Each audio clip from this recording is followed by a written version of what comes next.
Rumah milik Tony, warga Kelurahan Teluk Betung, Kecamatan Teluk Betung Selatan, Bandar Lampung, ludes akibat kebakaran. Peristiwa kebakaran yang menghanguskan rumah warga Bandar Lampung itu terjadi sekira pukul 22.58 Rabu 16 Oktober malam. Kepala Dinas Damkarmat Pemkot Bandar Lampung Antoni Irawan mengatakan pihaknya langsung bergegas ke lokasi kebakaran pasca menerima informasi. Ia mengatakan pihaknya menerima laporan pada pukul 22.58 dan langsung bergegas ke lokasi untuk memadamkan api.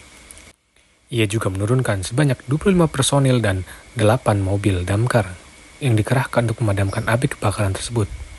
Antoni menceritakan, kronologis awal kejadian kebakaran itu bermula saat munculnya percikan api dari lantai 2 rumah. Sementara ini, penyebab kebakaran yang menghanguskan rumah berukuran 10x5 itu akibat korsleting listrik. Hal itu berdasar keterangan dari penyewa rumah yang saat itu melihat api yang bermula dari atap rumah lantai 2-nya.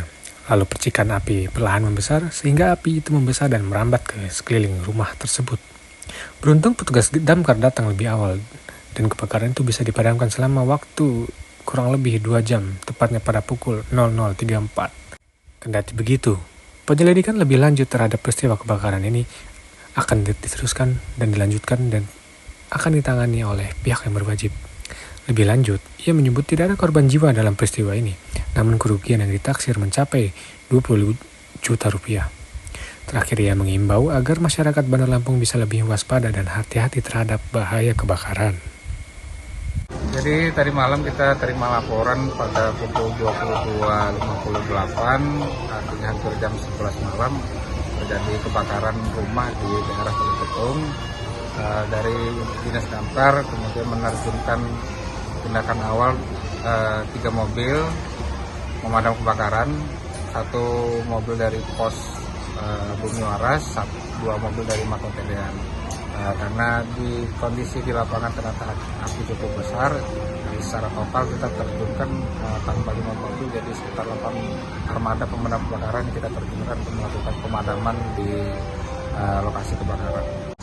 Kemudian upaya pemadaman kurang lebih hampir 1,5 jam, saatnya pukul 00.34 ini api berhasil kita padamkan. Alhamdulillah tidak ada korban jiwa.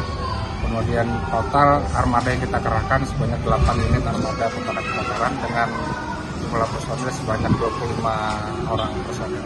Berdasarkan keterangan saksi mata, ini api berasal dari atap rumah yang dugaan sementara ini dari korsleting listrik, tapi tadi malam dari pihak berwajib aparat kepolisian menindaklanjuti untuk memastikan penyebab api tersebut. Dari taksiran sementara, informasi dari pemilik rumah sekitar kurang lebih 20 juta rupiah.